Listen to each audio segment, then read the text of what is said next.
रतन टाटा इतने अमीर इंसान कैसे बने? रतन टाटा दुनिया के सबसे अमीर इंसान बन सकते थे, लेकिन खुद की कंपनी में मजदूरों की तरह काम किया।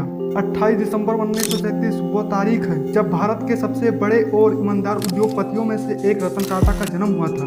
रतन टाटा ने 1962 में टाटा समूह के साथ अपने करियर की शुरुआत की और फिर उसे दुनिया की सबसे बड़ी कंपनियों में शामिल करवाया। आपको हम बता दें, रतन टाटा के पास बेशुमार दौलत है, लेकिन उसके बावजूद वो दुनिया के सबसे अमीर लोगों की लिस्ट में नहीं आते हैं। हालांकि वो जब चाहे बिल गेट्स को भी पिछाड़ सकते हैं, लेकिन वो ऐसा नहीं करते हैं। आइए आपको बता दें इसकी वजह क्या है। दरअसल रतन टाटा अपनी कमाई का 65% हिस्सा दान कर देते हैं। उनकी कंपनी का जो भी प्रॉफिट होता है वो समाज कल्याण के लिए दान कर देते हैं। ये पैसा उनकी निजी फाइनेंशियल स्टेटमेंट में दर्ज नहीं होती है, इसलिए रतन टाटा की निजी संपत्ति 100 करोड़ से ऊपर नहीं जाती है। रतन टाटा ने जब अपनी कंपनी से करियर शुरू किया तो वह चाहते तो अच्छी पोस्ट पर आ सकते थे, लेकिन फिर भी उन्होंने मजदूरों के साथ काम शुरू किया। रतन टाटा जी कहते हैं कि वो इसके जरिए जानना चाहते थे कि आखिर मजदूरों की जिंदगी क्या है और उनके परिवार को इस बिजनेस को खड़ा करने में कितना मेहनत लगता है। रतन टाटा ने ऐसे लिया था अपमान का बदला।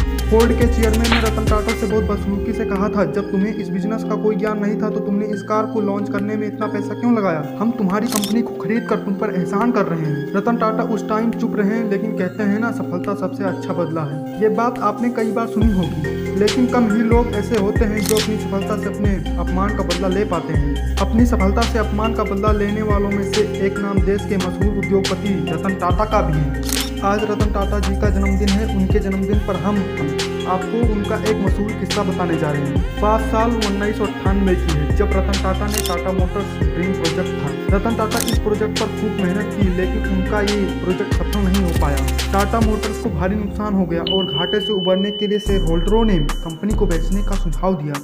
रतन टाटा ने अपनी कंपनी को बेचने का प्रस्ताव लेकर अमेरिका फोर्ड मोटर के हेड ऑफिस गए। उनकी कंपनी के शेयर होल्डर भी उनके साथ थे। फोर्ड कंपनी के साथ रतन टाटा की 3 घंटे की मीटिंग चली। इस दौरान फोर्ड के चेयरमैन ने रतन टाटा से बहुत बदसलूकी से कहा था कि जब तुम्हें इस बिजनेस का कोई ज्ञान नहीं था तो तुमने इस कार को लॉन्च करने में इतना पैसा क्यों लगाया? हम तुम्हारी कंपनी को खरीद कर तुम पर एहसान कर रहे हैं। उस दौरान रतन टाटा पहले ही अपनी कंपनी को बेचने के प्रस्ताव से दुखी थे और इस बात ने उन्हें अंदर से ही हिला दिया था। मीटिंग को अधूरा छोड़कर भारत लौट आए और टाटा मोटर्स को नहीं बेचने का फैसला किया।